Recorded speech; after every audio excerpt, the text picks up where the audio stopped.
U Zvorniku je završen 6. međunarodni festival dječjeg pozorišta Zvono. Nastupilo je 5 pozorišta iz Republike Srpske i Srbije. Tokom 3 festivalska dana u raznovrsnosti predstava uživali su mališani, ali i njihovi roditelji. Festival je završen proglašenjem pobjednika i uručenjem nagrada.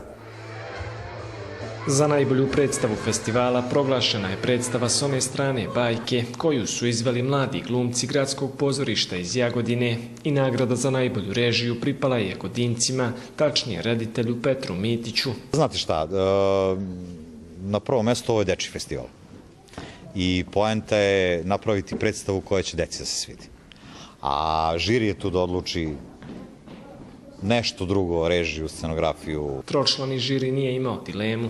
Pokazali su izuzetan kvalitet ne samo u režiji i u glumačkom kolektivnom radu, nego i samom scenskom govoru. Nagrada za najboljeg glumca pripala je Teodoru Đorđeviću iz Jagodine, a za najbolju glumicu je proglašena Zvorničanka Valentina Slijepčević. Veoma mi je drago što sam dobila ovu nagradu i to mi veoma znači za dalju glumu i za sve, i želim da se posebno zahvalim svima koji su me podržali. Tokom 3 festivalska dana ljubitelji pozorišta mogli su uživati u 5 predstava koje su izveli mladi glumci iz Zvornika, Bačke Topole, Pećinaca, Jagodine i Trebinja. Sam festival je protekao veoma lepo, očekivano.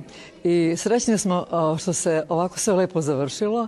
Smatram da su predstave bile sve dobre, svakako da nisu sve mogle dobiti iste nagrade. Festival je organizovalo Zvorničko dramsko pozorište, a pokrovitelji su bili Ministarstvo prosvjete i kulture Republike Srpske i grad Zvornik.